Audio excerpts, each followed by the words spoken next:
Been a long time since the last video. There really hasn't been much to say about the car, about Zoe, though there have been a few things just recently to talk about.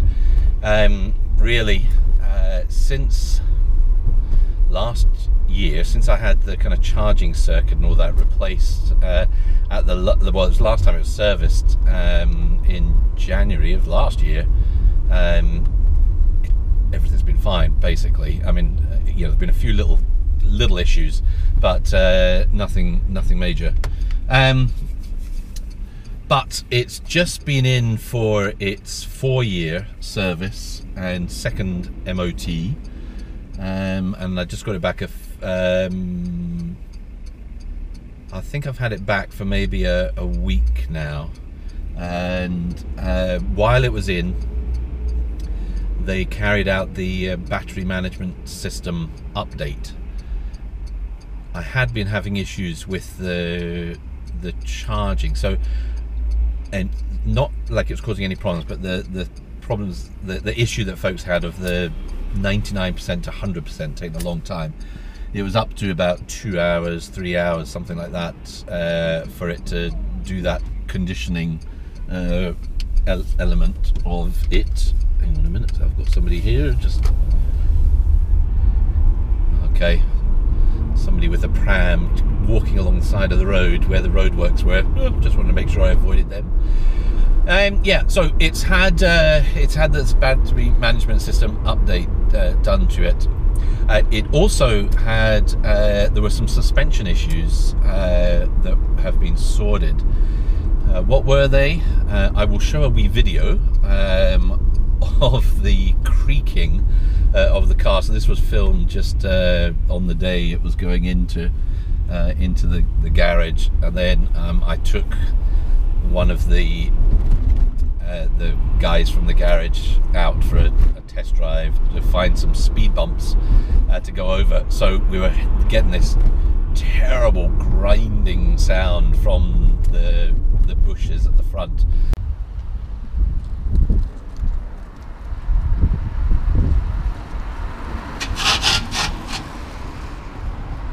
Going over any speed bumps.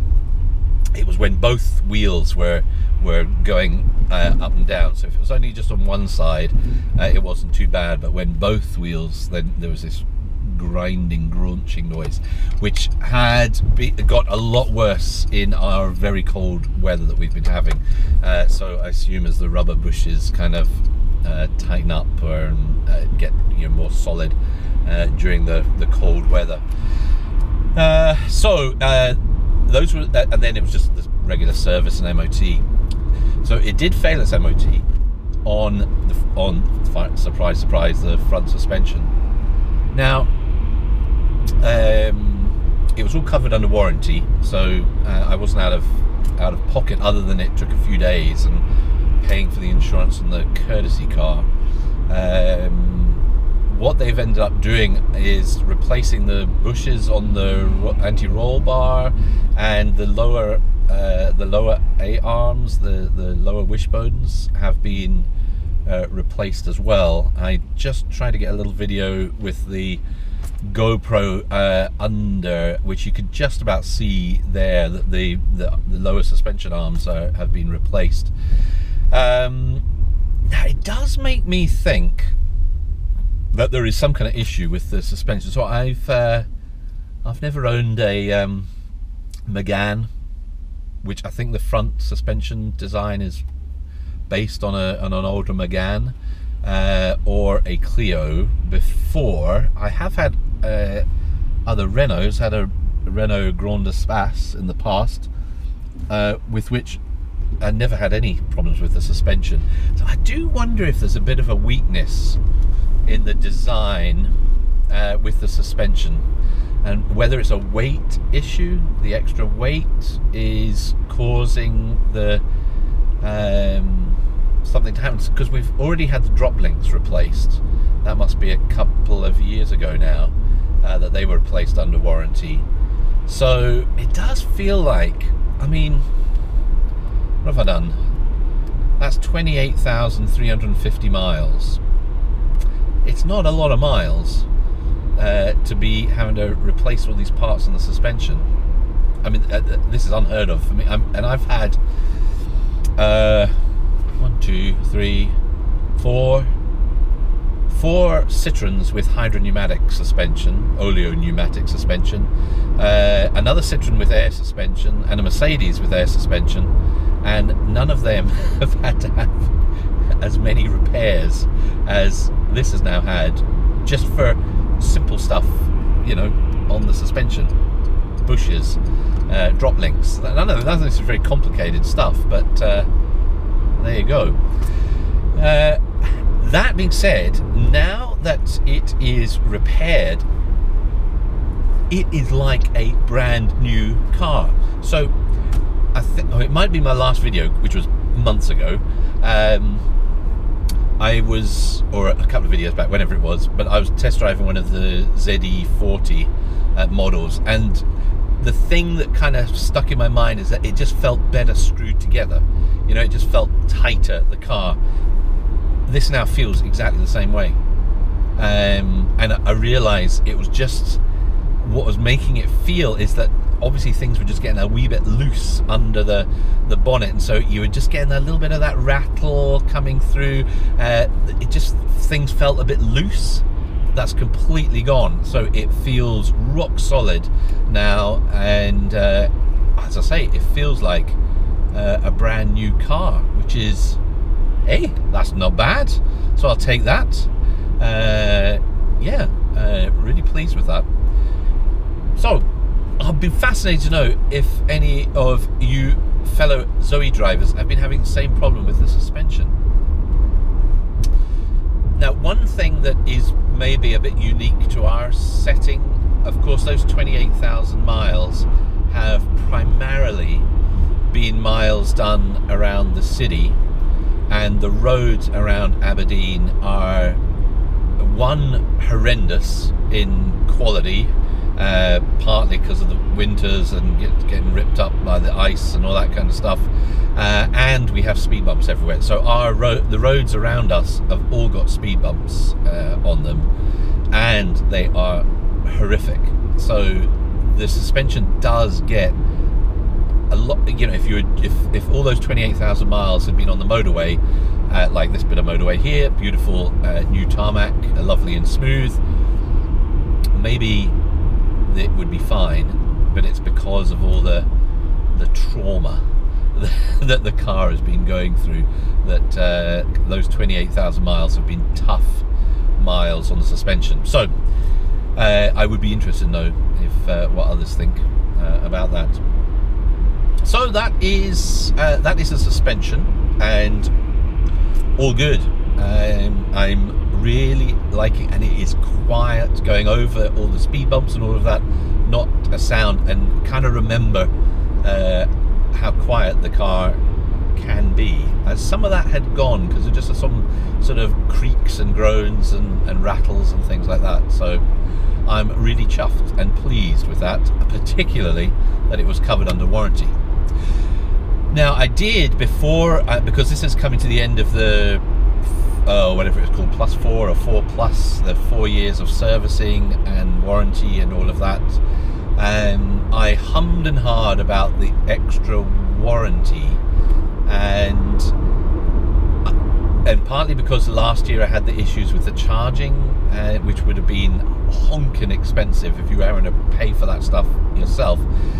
But then I looked at the warranty, and kind of the electrical circuit is still covered for at least another year, I think. So I did kind of hum and haw about whether to take out the extended warranty, but I have done it, and I'm thinking probably that is quite a good idea. If like these suspension issues are going to come up every 2 years, you're going to have to spend a chunk of money on them. It'll probably pay for itself, because it's mostly for the other body kind of stuff in the car that warranty would be for. It's about 27, 28, 29 pounds, something like that, a month, basically it works out as. So I'm just paying it on direct debit, and there you go, that's fine. And if you just keep it on rolling, from now on, as long as you do it before the 4 years are up. You can do it up to 10 years, I think, keep that warranty on. We're still planning to keep this car for a good number of years, because basically now it's that cost and the rental, and that's basically it. The insurance is a couple of £100 or whatever, so it is not costing us a lot of money any longer to run. So, and it's, well, there's nothing wood in here. This is a dangerous thing about touching wood, but everything's been, has been fine for the last year. So that's the suspension and warranty. Now the battery management stuff, I am very intrigued to see, to try and twig what it has actually done. And as I say, I didn't do the video immediately because I kind of wanted to try and get a feel for what was going on with it. And I'm confused by it. So I need to. I have not run it the car all the way down yet. So I think it's only been down to like 30%, and then I've been at work, so I've just plugged it in to charge back up again and stuff like that. However, I'm just on the dual carriageway here, chuntering down. So I've mostly been driving around town. Now, the first thing I noticed when I got in the car and at the garage, it was saying 92, 93 miles or something like that on the battery meter, with the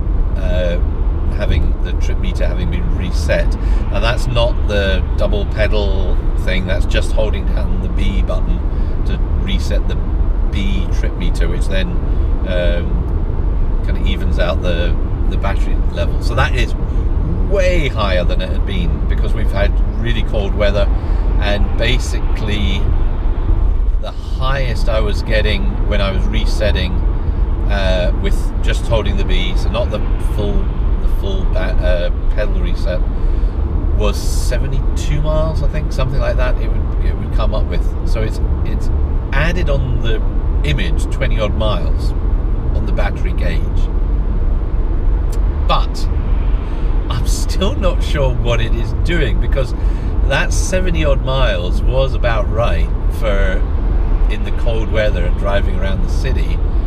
So it was kind of gauging that about right. So I'm not, because it can't actually be producing more battery capacity. The battery is the battery. So I haven't got a feel on what it's doing. So for instance, I'd used about half the battery up, and it was still saying, well, what was it the other day? I was driving, doing the taxi run for the kids and all the rest, and I think it was about half on the battery, so the battery scale up at about 50%, and it still said like 40 or even 45, 50 miles of range to go, but I'd only done like 20 miles or 25 miles or something like that, and used up half of the displayed battery. So I would have thought it would rejig to, so then it would, because there's no way I would get another 50 miles out of it doing that kind of driving. So yeah, I'm not sure. It certainly has fixed the charging thing at the 99%, though I have noticed that when it used to flip to 99%, it was often with kind of maybe 15 minutes to go it was indicating, and now it says like 35 minutes to go when it flips to 99%, something like that. So that yes, it's giving itself more scope there, but it doesn't seem to be taking as long to charge up, though I really need a proper check on that to see what it's doing. So yeah, I'm intrigued by those of you that have more experience with new battery management system to know, and once I've been driving it for a couple of months, I'm sure I'll work out what it's doing. But I don't know. As I say, I'm confused by what's going on at the moment. I've not been on a kind of run in the car. So this is the first time since I've just been on a kind of nice, it's all been short journeys, heater on full, and averaging, I think when I checked the just when I unplugged it, I think it was about 2.2 miles per kilowatt hour or something like that. When it was really cold, I was down to like 1.9, 1.8, 1.9 miles per kilowatt hour. Ooh, it was using a lot of juice. So I'm doing 50 odd miles an hour on the dual carriageway here.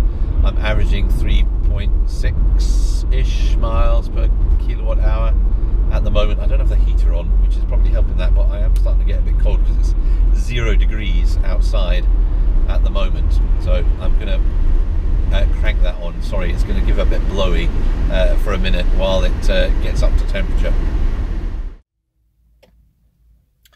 So I've just charged, but up to, it was at 99%, so we're still doing the conditioning. And this is kind of what, now you can see here, my terrible consumption. Still, this is after the kind of update. Let me move this over a bit. What have we been averaging? 2.18 miles per kilowatt hour.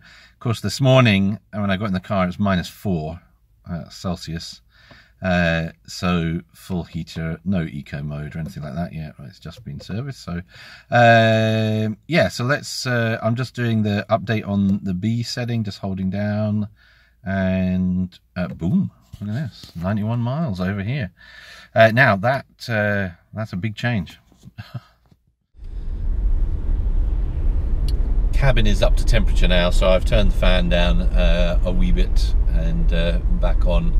Roadworks. So I am now averaging 15 odd miles per hour on the dual carriageway. So that's the Zoe, and seeing many more of them around now that the ZE 40 is out. And there's been quite a lot around Aberdeen I'm seeing, so which I guess makes sense, as it is the best-selling electric car in Europe at the over last year, with that new extended range model having come out.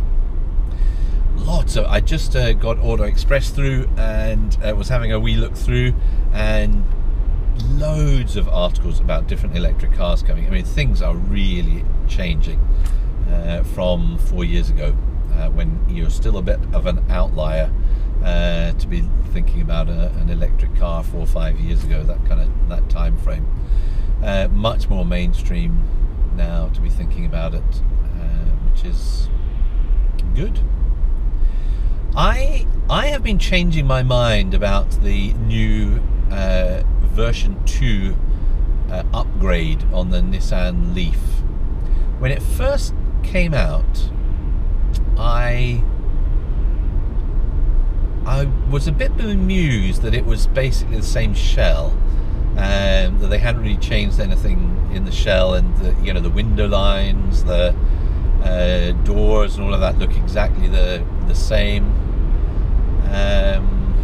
Though I did appreciate the new front and rear. I think they do look a lot more modern, a lot neater, and dare I say a lot prettier than the old Leaf. But they're kind of halfway house for Nissan of going to a 40 kilowatt hour battery, which I think the way that Nissan do it, that would be kind of 36 kilowatt hours available. Just, when the Zoe is already was 41, 42, just with a kind of midlife update rather than a whole update, it did seem a bit chintzy. Now I know there's a bigger 60 kilowatt hour car coming next year, 2019, with a more powerful motor. Now that sounds pretty fun. That sounds quite good. But it just felt like, it was made, whether they'd made the right compromise, and the battery should have been just a bit bigger. However, so that was a few months ago. Now, I'm quite impressed actually. I am thinking they've you know, they're doing that compromise between cost, you know, purchase cost and range, and giving just about enough to allay, you know, most folks that haven't used an electric car before, that range anxiety thing, but keeping the cost okay, and with some good new technology with the Pro Pilot and things on board, which I think is a really good step. And I quite like the interior. It's I mean, it's pretty staid and traditional, but it's fine. It's absolutely fine. So yeah, in fact, I've changed my mind a lot on the Nissan Leaf, and I think if I was replacing this in a year or two's time, I would be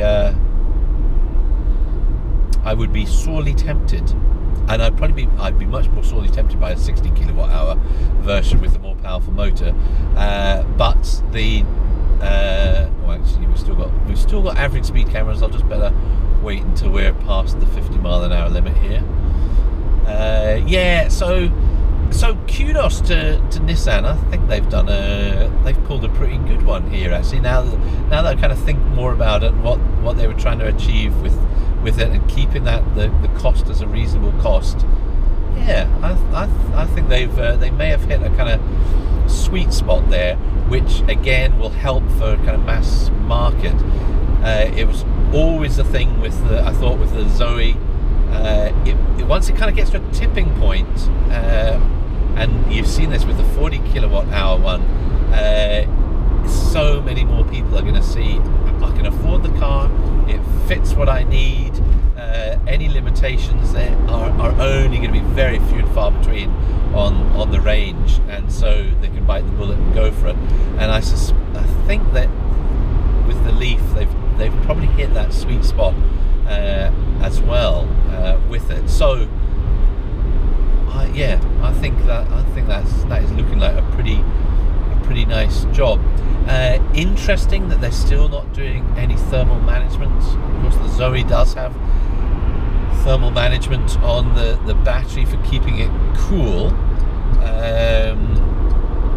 It doesn't overheat. On the 40 kilowatt hour version of the Leaf, they're still just like the old ones, with no thermal management, which is an interesting decision to make. I've heard on the grapevine the 60 kilowatt hour one will have. Now that's going to be some pretty impressive packaging if they can get that all into the same size of battery compartment, the kind of shell for the battery case underneath the car, or whether they're having to do something else, you know, adding battery somewhere else to allow for that space. And the other thing, I do understand why Nissan have done what they have done in spreading out these, not just bringing out the two cars at the same time, because give it another year and a half, whatever it will be, until the 60 kilowatt one comes out. So let me just put the cruise control on here.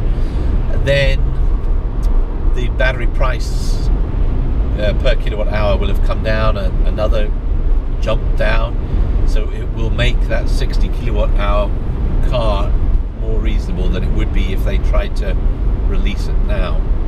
So keeping that sense of the Nissan Leaf being a family car, a car that is of course a step up from the Zoe. It's bigger and kind of more luxury oriented, or has a better quality of trim in it,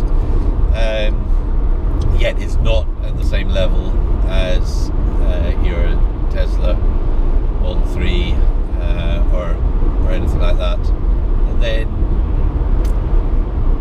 probably the right compromise. So I guess that what they're doing is that it's a year or two earlier in the kind of design process for the Hyundai Ioniq. There again, we're trying to make that compromise between cost and range, and have a smaller battery pack because it was released earlier. I guess it's swings and roundabouts a bit.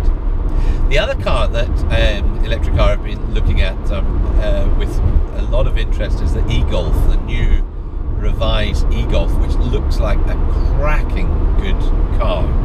and yeah, out of my price range, alas. And if you were paying that amount, and a Golf R is about the same amount of money, you know, if you're a tall and petrol heady kind of person, yeah, that's quite a hard decision to make. But the new e-Golf looks great. Looks like a really good car, nicely rounded car. And then, of course, the Tesla Model 3 is now out, and sales are taking place in small quantities, it seems like, to folks. And it looks like a really good car. I mean, some odd choices, like making it a saloon, so just with not with a tailgate, but with just a boot, but with glass coming all the way down. Well, I don't quite understand the logic of that. It reminds me very much of I used to have a Citroen CX, wonderful old big Citroen, which was similar. It had, it looked like a fastback, so it had a long swooping tail of the roofline swooping back down, but just had an opening boot. It didn't open up all the way with a kind of tailgate, which was fine on that car because it opened really low. I'm not sure if it's quite the same, what the space is for getting in and out. Anyway, the interior, I quite like the interior, this kind of very minimalist interior. But again, it does seem intriguing how Tesla have kind of had to take a step back in a lot of the technology, and I think if I'm right in this, they're having to do a lot of it themselves rather than buying in from other people, having kind of ditched some of the agreements they had with other firms. So, for instance, as far as this might have changed because they're always doing updates, but like when it was launched, there were no rain sensing wipers and things like that. I mean, that just seems utterly bizarre on a car costing that amount of money, where the technology's all there, but they hadn't, you know, it wasn't working, it wasn't turned on, or the software wasn't operating and able to enable that, when you've got a cheap little thing like this which has auto wipers and auto lights and all the rest. So yeah, but it does look smart. Yeah, I'll be intrigued to take a wee run in one at some point once it's out here. Would be quite fun. And then you've got all these kind of higher end, you know, the Jaguar I-Pace, and is that the I-Pace? Is that the electric one? There's a new one coming out that's kind of electric. So I mean, all these brands are starting to bring out electric cars, which is really quite fun to see, and great to see. And then, of course, governments are talking about it much more, of the need to move to electrification. So pleased to see all that happening. All right, I am right. So what have I done now? I've been driving along on the motorway here. I have done 19.7 miles, and have used so about 20 miles. Have used 6 kilowatt hours of energy. I am indeed about a third of the way down on the battery, and it's saying 56 miles. So that would have me at 7. So that's still like thinking 76 miles. But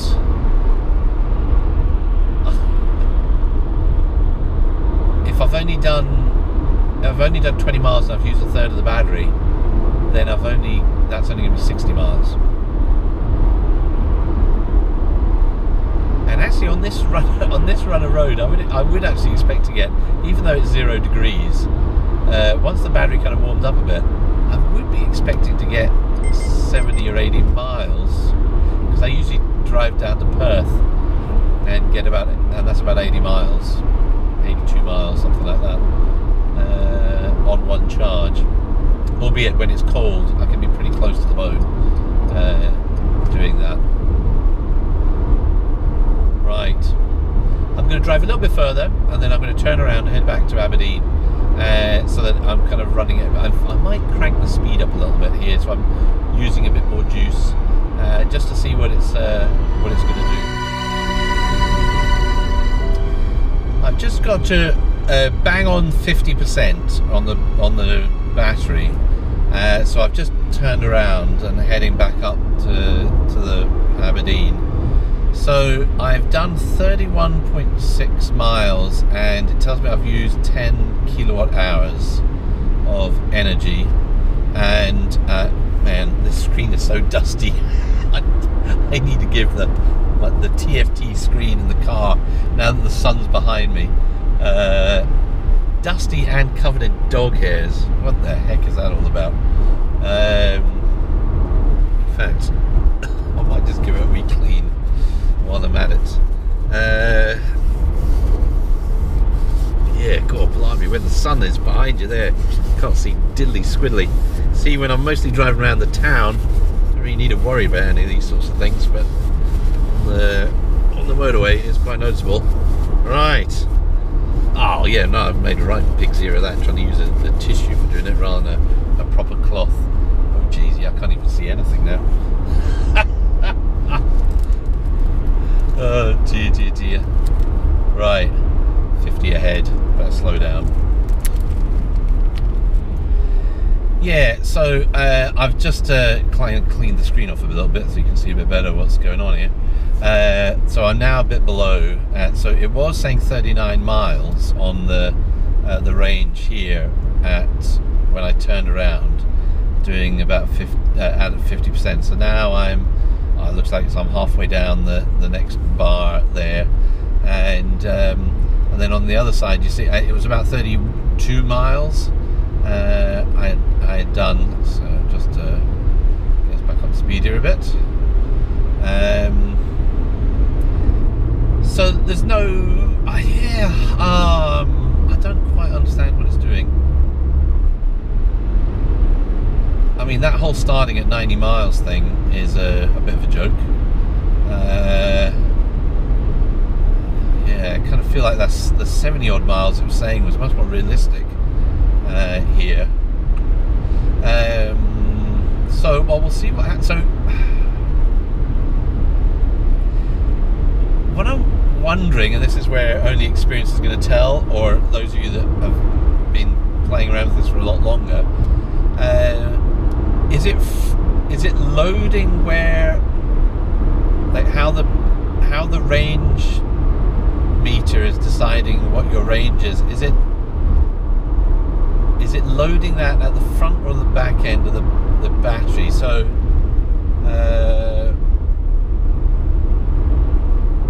where is it being more conservative, I guess? Is it being more conservative when it's near full, or when it's near empty? Does this even make sense? I'm trying to think if it makes sense myself. Oh dear. I don't know. All I'm feeling at the moment is that it's less accurate than it was, which flies in the face of what everyone else has said. So most folks have been saying, oh no, it's far more accurate than it was. But that's not really my experience. So when I would kind of reset things and it would be about 70 miles, if I did use the whole battery up in this cold weather, it has been round about that 70 odd miles. Now it would get itself really low. I mean, I have seen when I charged it up, it was 55 miles on the thing. Well, that did kind of tally to what the average had been, that it had been working at, because when you're only doing 2 miles per kilowatt hour, you know, as your average, well, yeah, that is about right. So down to about a quarter on the battery. It's saying just gone down from 19 to 18 miles, and I've done 48 miles, used 15 kilowatt hours of electricity. Just go on to the driving thingy, vehicle.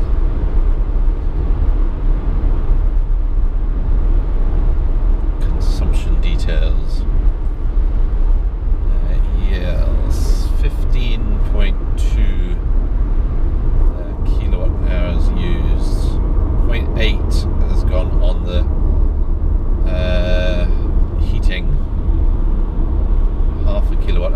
covered. And I'm back into roadworks again. Ah! It never ends, it never ends.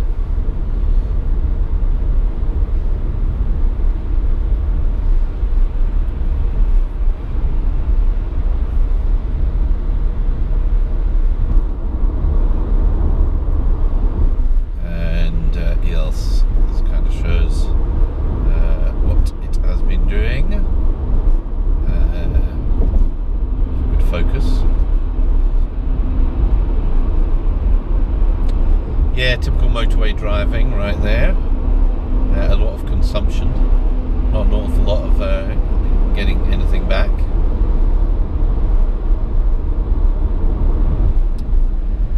I have now, if anyone, let me go back here.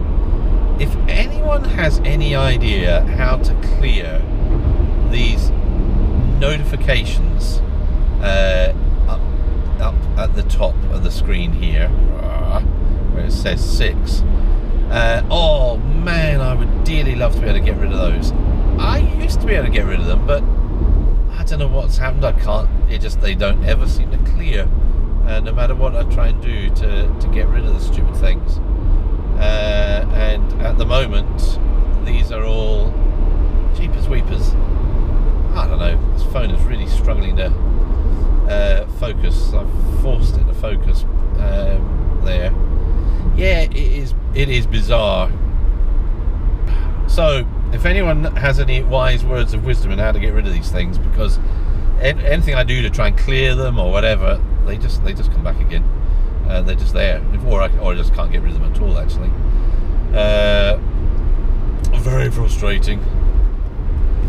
Right, I have 15 miles range on the battery. It says I've done 51 miles.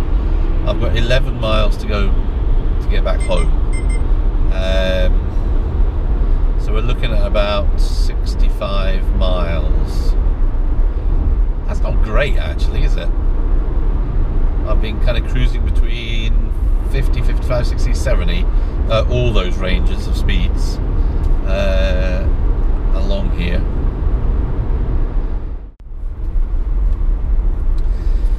The orange warning and the considered the eco process message has just come up at 9 miles, so I think that's about the same as it always used to. Down at 8 miles. That was a quick mile. Yeah, so the range estimation has, as the battery has gone down, it seems to me, kind of caught up with itself. So 8 miles, that, yeah, on kind of one segment of the battery is, actually, even that still seems a bit hopeful on from what I've been doing. So total consumption 18 kilowatt hours on there. Let me just have a look and see what it is in the more detailed version. Menu. Let's get around this car here. Electric vehicle consumption details. Yeah, 18.1 and 0.9, and then 0.6 back. So yes, about 18 and a half or so kilowatt hours used. So 22. There should be still a few kilowatt. Yeah, well, and I've been averaging just over 3.1 miles per kilowatt hour. So that would be around about 8 miles or so, 9 miles. Anyway, it seems to have kind of caught up with itself as the battery has gone down. So it seems to have been much more hopeful at the start, and then becomes more realistic as time goes on through the charge. Now, before. I guess you'll just get used to it if that's what it's going to do. So I'll be interested to see, since this is, you know, like a full charge being used, what it does once I fully recharge the car, then what the estimation is going to be without resetting it, and see if it's a bit more realistic, having had 60 odd miles of experience to call on. I'm still, yeah, so I'm still, is that what I want though? Do I want it to be over optimistic to begin with? I mean, I guess it answers all these questions that, because folks have been, oh, the car's only showing 50, 60 miles of range, and well, in my experience over the winter, that has been about right. Well, here we are, 60 miles I've just done. I've got 7 miles left, so it's going to be 65, you know, odd miles to empty. You know, that's to the battery properly empty. Yeah. I don't know. Yeah, it's different. That's all. Just need to get used to this, the different way it's calculating things. Right, better slow down here. Coming in at 40. It's just, you know, you get so used to a car after 4 years of it working a certain way, and then when it change, and some of these changes are very subtle, I guess, and for most, if folks are just jumping in and out of lots of different cars, they wouldn't notice it. But when you're so used to the way a car operates, anything that kind of changes like that, it does throw you a bit. And partly just because of the way electric cars work, because you need to be more aware of your distance and how far you're willing to go, what you're going to stop. You do get to know their foibles of how the car's calculating things, what it actually means. And so I'm now going to have to go through myself a period of resetting, recalibrating what I am aware of the car doing, so that I am in tune with what the car is saying. I know when, for instance, I always knew once it got down into the red, if I drove a certain way, I knew I could get a certain number of miles out of the car. Now I'm not sure about that at all, because it does seem to be doing something a bit different with how it's, you know, how it's kind of showing what's happening. I would be a little wary of trusting what I knew before now. I think I need to do a similar kind of exercise to my letting it run right down to zero, see what it does, in order to know properly. All right, well, I'm going to try this rapid and see if the rapid's working. I am not holding out an awful lot of hope. I have a feeling it may still be offline. I didn't check or anything like that. That would have been sensible to do on the charge place thing. There is a Leaf already parked there, so it'll be using the Chademo, and unfortunately the way this is one of the Siemens chargers, you can't tell until you from a distance whether it's got a red or a green light, so I need to actually jump out and have a look.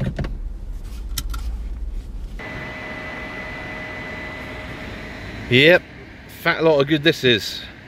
This has been weeks and weeks and weeks that the AC has not been working on this charger. Very frustrating. Maybe I'll just call them just to let them know.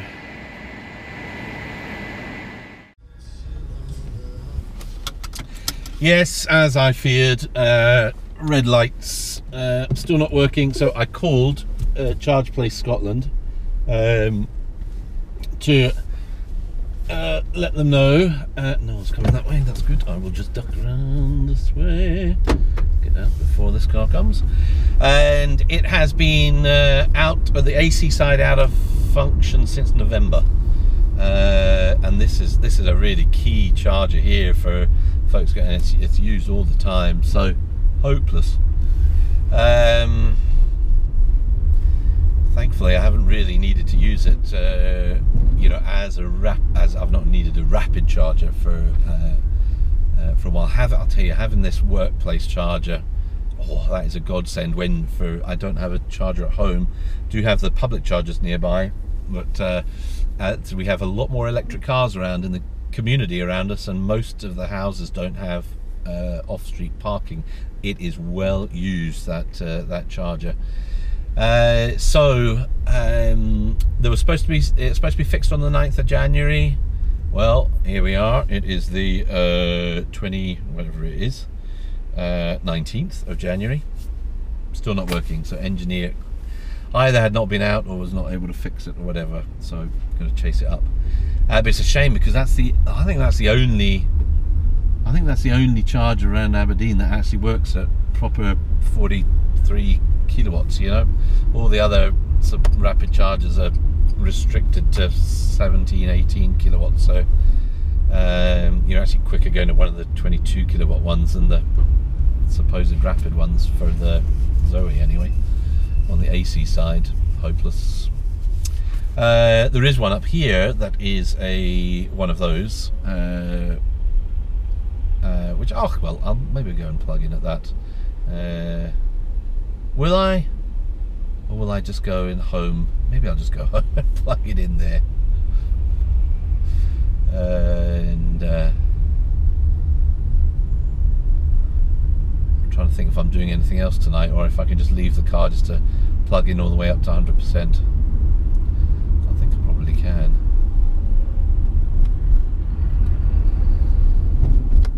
This other rapid, which I do sometimes use, is a little bit temperamental with the car. It sometimes it must be right on the edge of the kind of earthing limits.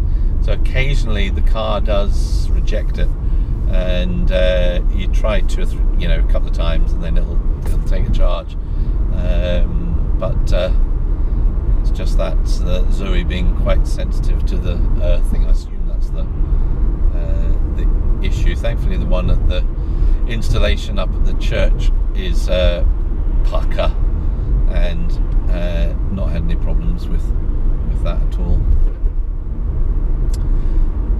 Almost back, and just to show the improvements, I will I go over heading up to our road some of the speed bumps, so from that previous video of from the exterior, you could hear it was so bad you could hear it from outside to what it's like now, thankfully. So yeah, you can kind of see how bad the roads are around here. Now this is not too bad, this one here, but I can only go over. Yeah, these are these strange. You do sometimes wonder, these big sort of ones where you've just got a square lump, whether it sort of teases a suspension apart. So here I go. I will keep quiet. Nothing. Just a wee thump as you go over. But that previously, the whole car was grinding and groaning as it went over, and you could hear it outside, and oh dear, it was bad. So this is a lot better. All right, we'll pull up at the charging point.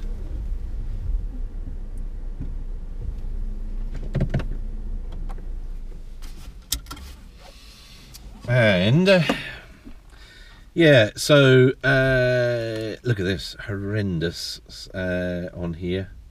What the dinkums is with my phone? It really struggles to get here. 3.2, yeah, average total consumption. So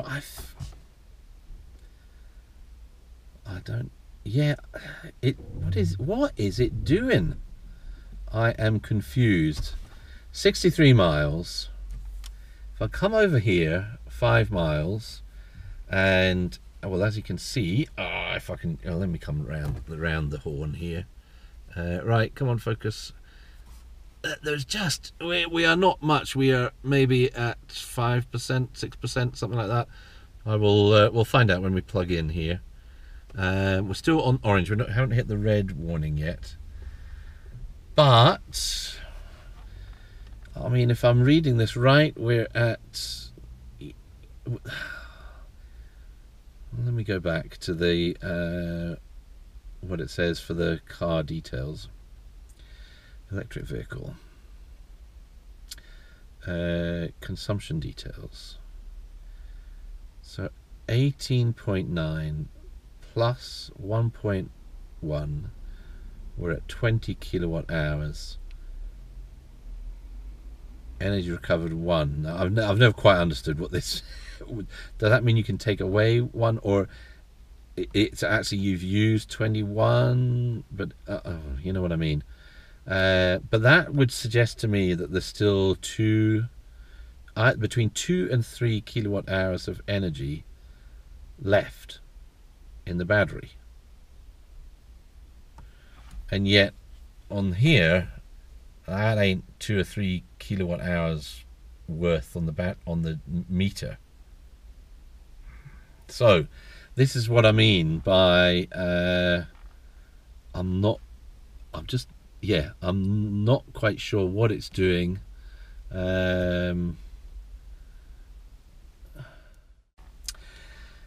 I'm going to let it charge up and then see. I'm going to try and let it charge up to full 100%, and then see what it says on the battery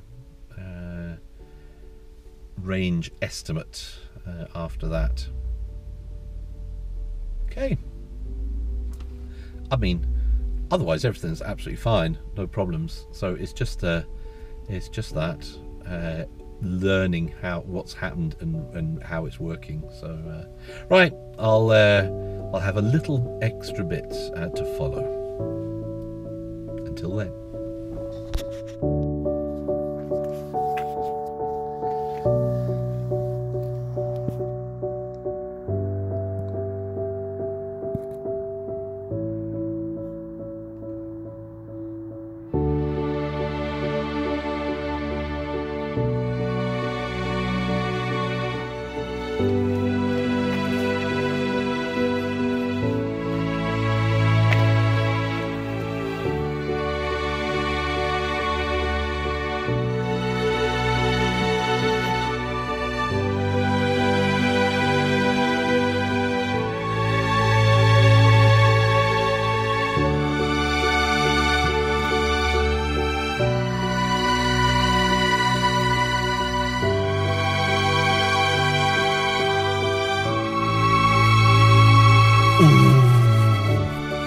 It is cold.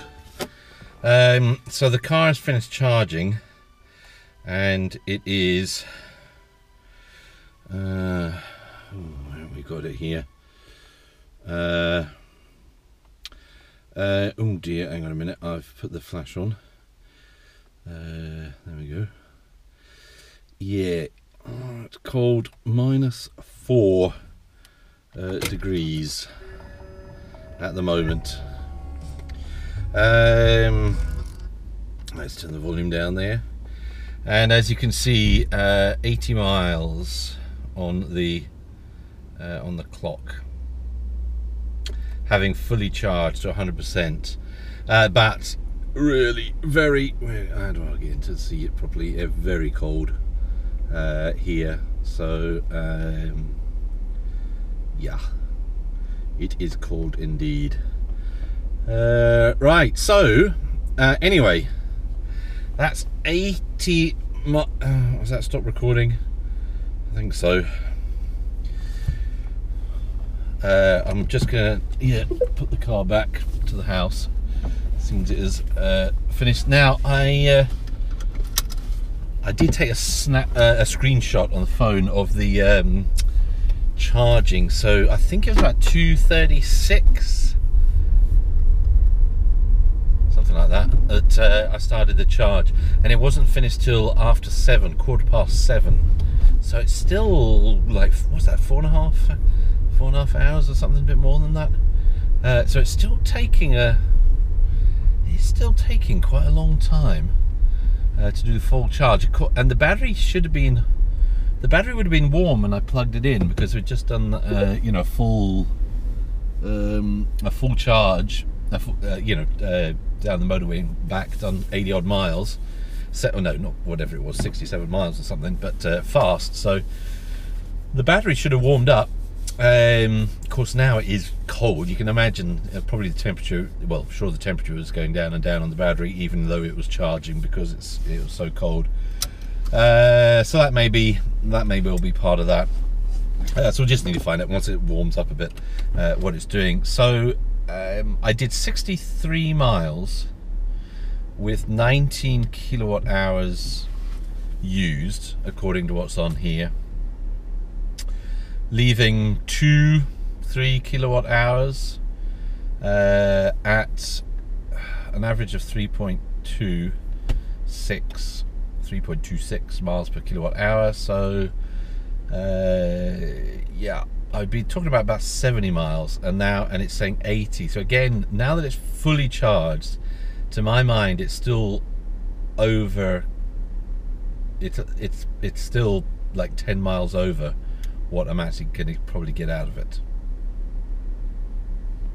So I'm not entirely convinced about what's happened here. So we'll see what happens. I'll do another whole. I'll try and not plug in for the next couple of days and see what happens with it. But yeah, something odd. Anyway, that's enough for tonight. Thanks for watching. I'll catch you all at some point in the future, and hope you're all doing well. And if you have taken the plunge and you are EV motoring, that everything is working out well with that, and you're enjoying the challenges and the mysteries that go along with some of it. All right, talk to you later. Bye.